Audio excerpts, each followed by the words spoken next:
चलिए शुरू करते हैं आज की कहानी। ये घर है एक चिड्डा और चिड़िया का। ये है हमारी चिड्डा और चिड़िया, बहुत ही खूबसूरत सी जोड़ी। ये है हमारा चिड़ा जो कि बहुत ही मासूम सा चिड़ा, लेकिन वहीं दूसरी ओर हमारी चिड़िया बहुत ही नखरीली और बहुत ही आलसी। उसे सिर्फ मेलों में, बाजार में सिर्फ घूमना और इधर उधर उड़ना बहुत पसंद था, और दूसरा उसे सोना बहुत पसंद था। खाली समय में सिर्फ वह सोती या तो सिर्फ इधर उधर उड़ती रहती। घर का कोई काम भी उसे अच्छा नहीं लगता था, इसलिए चिड्डा सारा घर का काम भी करता और बाहर का काम भी करता। वह अपनी चिड़िया के लिए बहुत ही अलग अलग तरह के खाना बनाता और उसे खिलाता, और साथ ही साथ सारे काम खत्म करने के बाद वह अपने काम की ओर चला जाता। वह बहुत ही मेहनती भी था, लेकिन इस बात से चिड़िया को कोई फर्क नहीं पड़ता था। वह तो अपने मतलब की थी। एक दिन चिड़िया अपने चिड्डा का इंतजार कर रही थी। अरे चिड़िया, तुम मेरा इंतजार कर रही थी?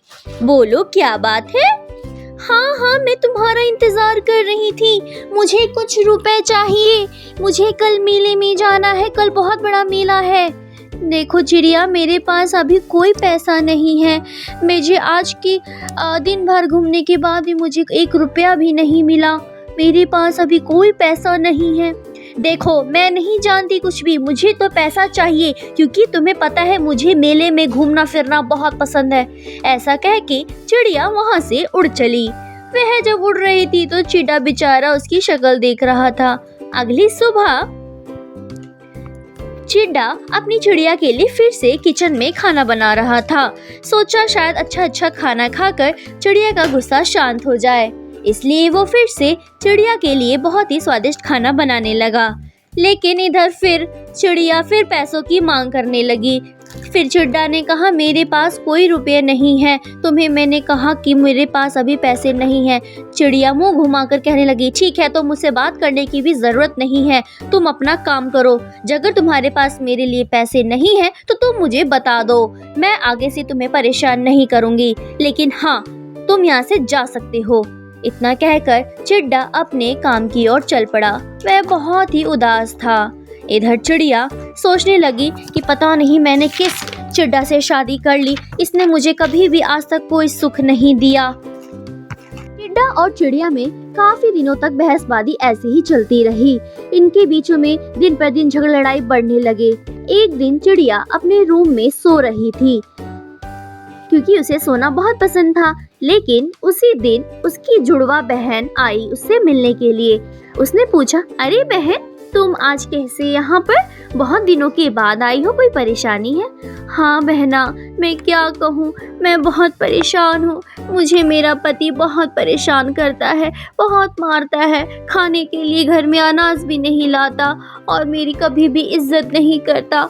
मैं बीमार भी होती हूँ तो कभी मेरी परवाह भी नहीं करता। वो मेरी कोई कदर नहीं करता। मैं बहुत परेशान हूँ।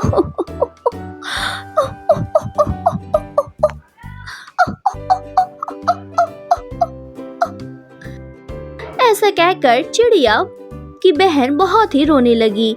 इधर चिड़िया की बहन उसे समझाने लगी, देखो बहन, परेशान मत हो, मैं तुम्हारे पति से इस बारे में बात जरूर करूंगी। इतना कहकर चिड़िया की बहन बोली, ठीक है बहन, मैं चलती हूँ, अपना ख्याल रखना। इतना कहकर चिड़िया की बहन वहाँ से चली गई। इधर चिड़िया बहुत सोच में पड़ चुकी थी। वह सोचने लगी कि ये मेरी बहन क्या कहकर गई। मेरा पति मेरी कितनी परवाह करता है। मैं बीमार होती हूँ तो मेरी बहुत ही परवाह करता है।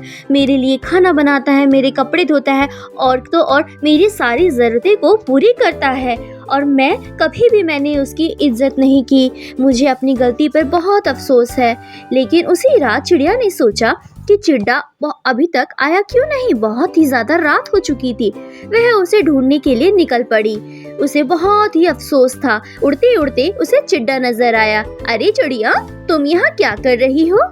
मैं तुम्हें ही ढूंढने निकली थी। तुम कहाँ थे? मैं बहुत परेशान हो चुकी थी। तुम्हें पता है, मैं अपनी गलती पे बहुत मुझे पछता है। तुम मेरी जरूरतों का कितना ख्याल रखते हो। तुम मेरी हर एक इच्छा को पूरी करते हो और मैं तुम्हें हमेशा बेइज्जत करती हूँ। मुझे माफ कर दो। ऐसा कहकर अगली सुबह सब बातों को भूलकर चिड्डा और चिड़िया आपस में अच्छे दोस्त की तरह रहने लगे। उनके बीच में सारी अनबन खत्म हो चुकी थी। वे बहुत ज्यादा खुशी के साथ अब रहने लगे, क्योंकि चिड़िया को अपनी गलती का एहसास हो चुका था। उसे समझ में आ गया था कि चिड्डा उसकी परवाह करता है और इसे बहुत ही इज्जत करता है। कहानी से हमें सीखने को मिलता है कि कभी भी हमें अपनी किसी भी चीज से घमंड नहीं करना चाहिए। हमारे चिड्डा और चिड़िया की कहानी अच्छी लगी हो तो सब्सक्राइब जरूर करें। Thanks for